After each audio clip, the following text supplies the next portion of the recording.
However, mayhaps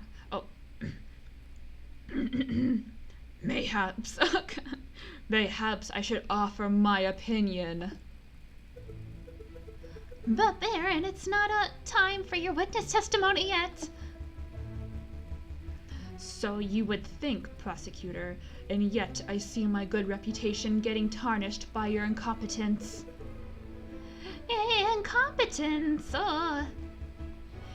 Indeed. Let us proceed with witness questioning. Is that fine with you, Judge? Yes, I suppose that's fine. Very good. And I trust that the defense has no objections? No objections here. Fantastic. Oh, but where I forget, I pledge to speak without fear and prejudice, etc., etc. Now, prosecutor, ask me about what I witnessed over the course of the evening. I need to just take a sip of water.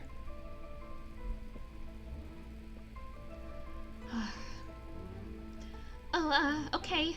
Baron Mogriel, on the night of The initial dinner went magnificently. When the photographer arrived, Monsieur Grenouille left to visit the garden. Dame Caterline followed behind him moments later. Signor Pretoire, Monsieur Robinio, and myself were engaged in conversation, so we paid her no mind. After the photographer had left, my housemaid left to go find Monsieur Grenouille and Dame Caterline. That would be when I heard her cry for help. Thank you, Baron. I think we all know the story from there. I would like to cross-examine the witness. Do you doubt my integrity, garçon? I am just here to cover the truth, Baron. Very well then, hit me with your best shot. Let us establish with absolute certainty that I, Baron Rogue, am an honest man. The defense may proceed with the cross-examination. Select a statement to question. The dinner went magnificently. When the photographer arrived, Monsieur Grenouille left to visit the garden. Was he in the picture? No, he wasn't in the picture. Dame Caterline followed behind a few moments later. My housemaid discovered up here just for the... This will be tougher. I think housemaid, because we don't know who discovered her, right? Baron Mogriel, I have a couple of questions about your housemaid, Colleen Duhot. Oh, that's right, because the cigar butt was left on the top basin of the fountain, and who could reach that? Only but a giraffe. Does your housemaid smoke cigars? Huh? Well, that question came out of the left field. Definitely not. Mademoiselle Duhot detests the smell of tobacco. I see. Putting together a bigger picture, are we? I think so. The pieces are slowly falling into place. Do you have another question about the housemaid? Yes. She's a thief. Your housemaid is a thief. She has stolen numerous valuables from your household, including all of the silverware. I object. That's not a question. Oh, right. Let me rephrase that. Baron, why did you not immediately report to the police when we discovered that your housemaid was stealing from you? Is a man obligated to report every act of theft that they witness? Well, not legally, I suppose. I chose not to incriminate the poor girl because I felt it would be needlessly harsh. I know letting a criminal run loose is a foreign concept to many of my lawyer types, but I'm sure you understand the concept of mercy.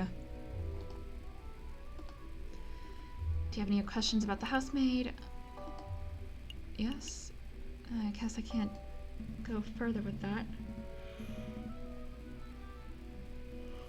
Second thoughts. We've talked about the housemaid enough already, haven't we? Let's change the subject.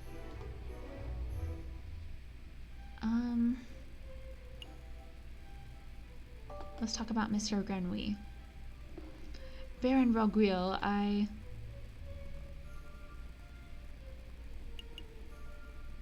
What was your relation to Monsieur Grenouille? What was your relation to Monsieur Grenouille prior to his demise?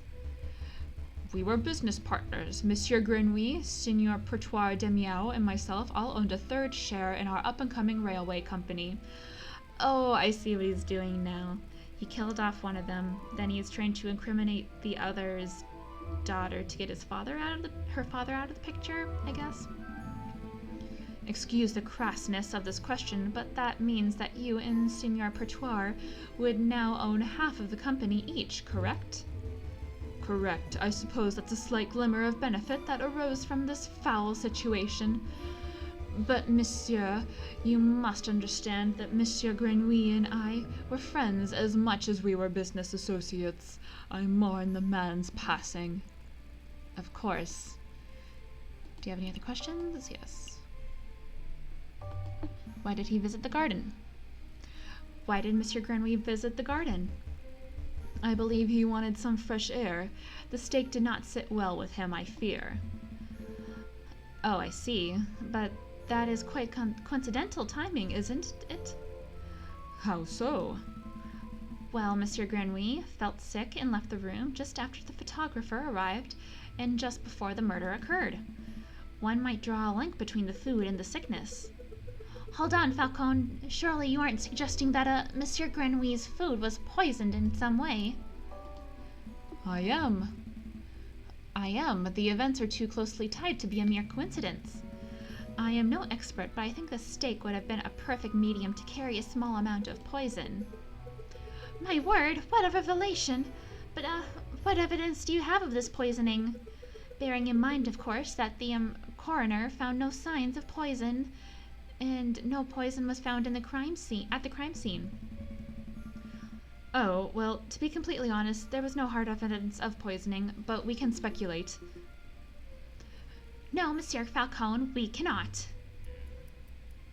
They're stalling? What a buffoon. We lost a little favor with the jury. There's no need to bring outlandish theories like poisoning into the equation. Monsieur Grenouille always had a soft stomach. It's really no surprise that he couldn't keep down a good rare steak. Do you have any other questions about Monsieur Grenouille? Never mind. No further questions regarding Monsieur Grenouille. Select a statement to question.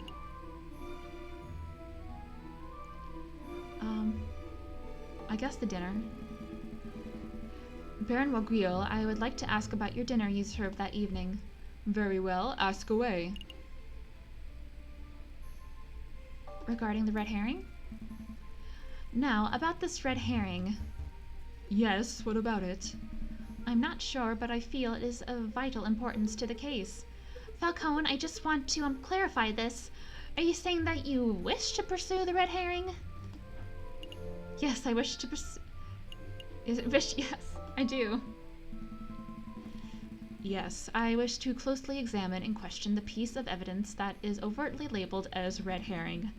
This is the type of bird that's the type of bird I am. I see a trail that clearly veers away from my goal, but I follow it anyway. Perhaps the path leads to better things. Perhaps it leads to failure. What matters is that my curiosity is satisfied. You're a strange bird, Falcon. The jury are confused by your rambling, but they appreciate your honesty. You don't gain or lose any favor with them. Can we please return to the case at hand? Do you have any questions about the dinner? Yes. Regarding the stolen cutlery. Earlier today, we established that silverware was stolen from the residence prior to the banquet. Indeed, I am aware of whom the culprit is, but I have decided not to press charges. It is curious, then, that you decided to serve steak. It isn't what one would describe as finger food at all. I don't know about that, Falcon. With the right attitude, all food can be finger food. There is nothing curious about that. Signor Pertois and Dame Caterline are vocal lovers of rare steak. I was merely suiting their needs. Besides, what other choice did the Baron have, Falcon? Serve vegetable broth like a common peasant? Do be quiet, prosecutor. You sound ridiculous. Sorry, Baron. Do you have another question about the dinner? Yes. Or not?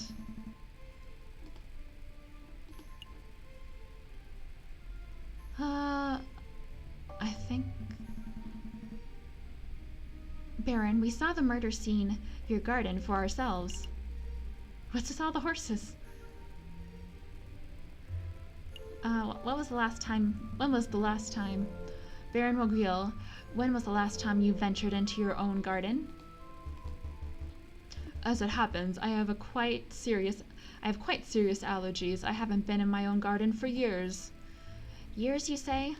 Indeed. That's not right. Baron, I do not wish to call you a liar, but the claim does not hold up to scrutiny. Oh, and why is that? Because we have hard evidence that you have visited the garden recently. Balderdash! My word is gold. Show the court this so-called hard evidence that I've been in the garden.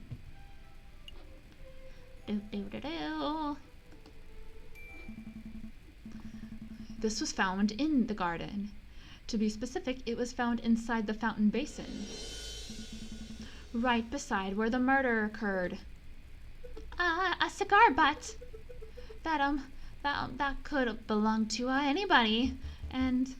Prosecutor, please shut your mouth. I can speak for myself. Okay, sorry, Baron. That is indeed the remnants of one of my cigars, but I must apologize, Monsieur Falcon, for I misunderstood your initial question. You see, prior to the banquet, I hadn't visited my own garden in years, but naturally, after hearing the housemaid's cry for help on the evening of the murder, I rushed outside. I was shocked and disgusted by what I saw. That must have been when I dropped my half-smoked cigar in the fountain basin. You see, Falcon, there's a perfectly reasonable explanation. I would find that believable if the cigar was casually discarded, but as it happened, the cigar butt was found in the fountain's upper basin, a location that could only be accessed with great inconvenience. And a little paddling. The cigar butt was not dropped, it was deliberately hidden. There are any number of possible explanations. Are there? Because I can only think of one.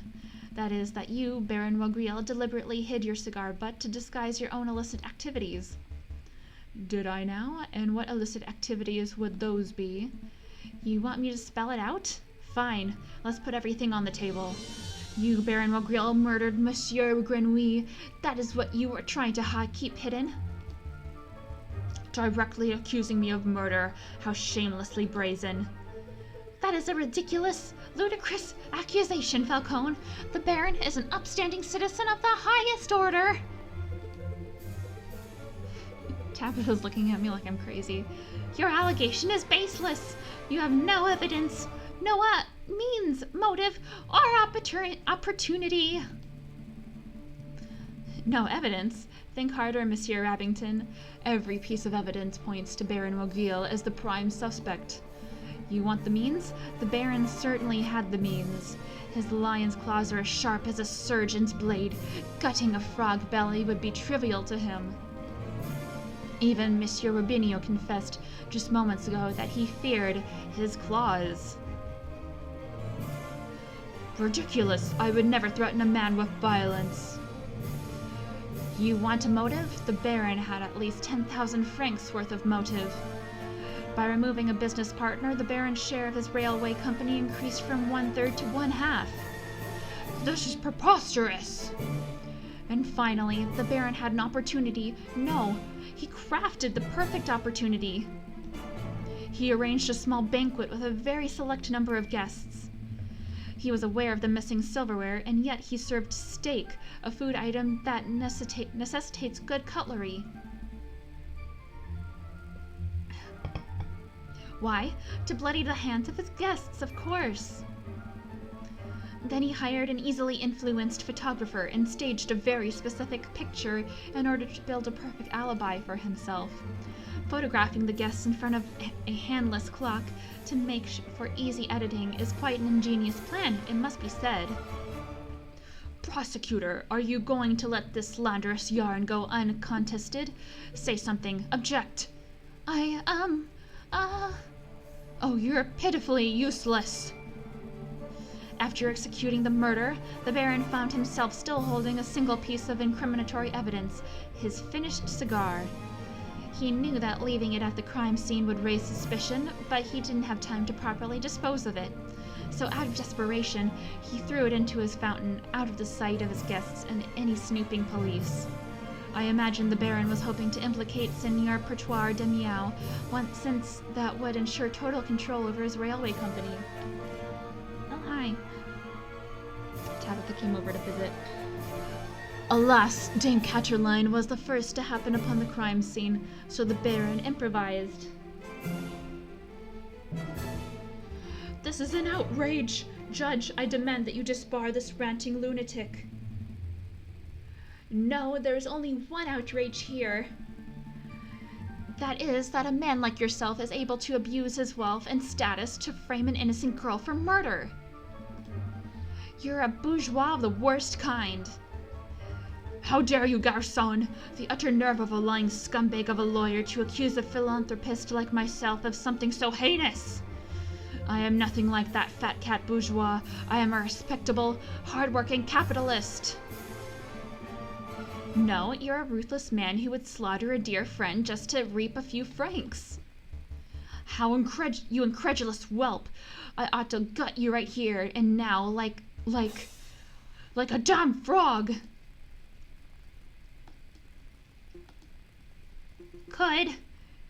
Could someone please restrain the Baron? I'm on it, Your Honor. Let's go, old man. The conciergerie with you. Don't touch me, you filthy jackdaw. I can walk myself. This is quite a turn of events. Does the prosecution have anything to add?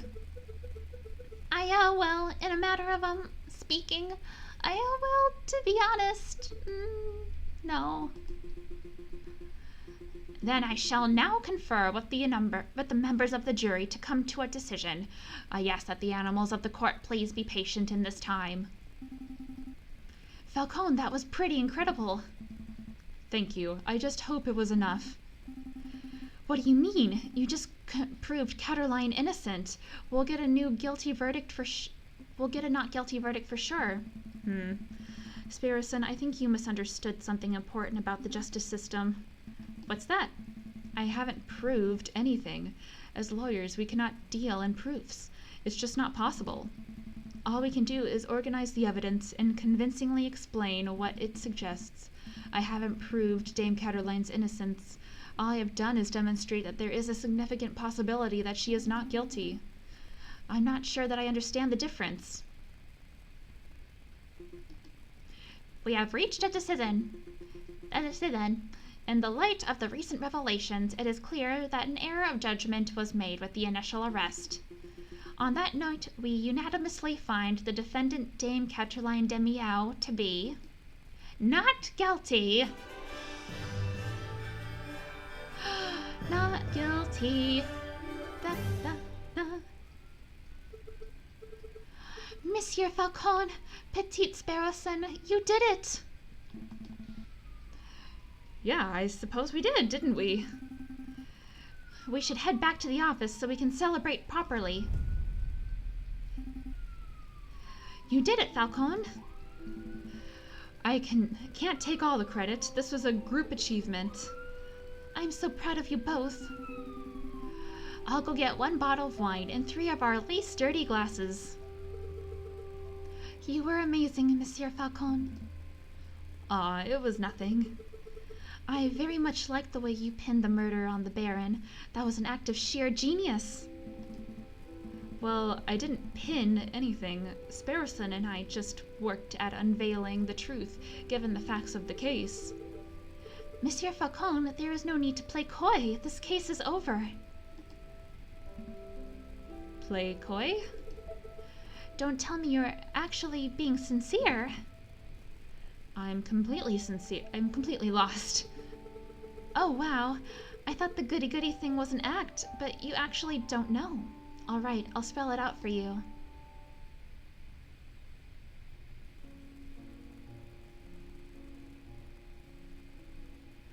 I murdered Monsieur Grenouille. I saw him in the garden, all drunk and vulnerable. I seized my opportunity.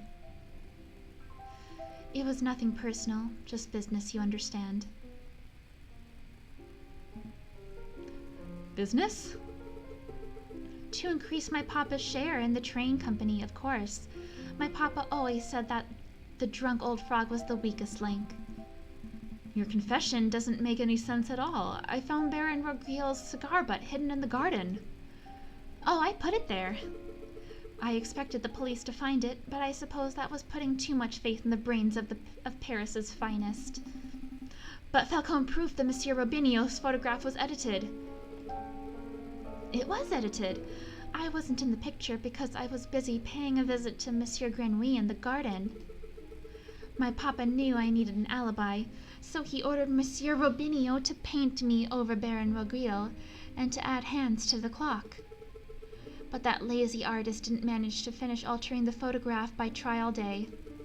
It's a good thing that Monsieur Falcon was so imaginative, because that could have gone very badly. Hehe. Well, freak. What's with the silence? You should both be proud. There aren't many lawyers in the whole of France who would have won a case like this, even for a bourgeois kitty like me. I think you should leave. Fine. So much for the celebrations. Here's the payment for your services, straight from my papa's pockets. Well, adieu, Monsieur Falcon. Adieu, petite Sparrowson. Falcon, what do we do now? Falcon? Oh. End of Act 1. Your game has been saved. Do you wish to continue? Well, I didn't expect that twist. I did find it curious that we didn't get to see Dame Caterline's father. So, wow. That's crazy. We'll have to see what happens in Act 2 on the next video. And Tabitha and I will see you then. So I hope you guys are still very interested in this game. I am super into it. I want to continue with this and finish it all the way through. So see you later, you guys. Please like and subscribe. Bye-bye.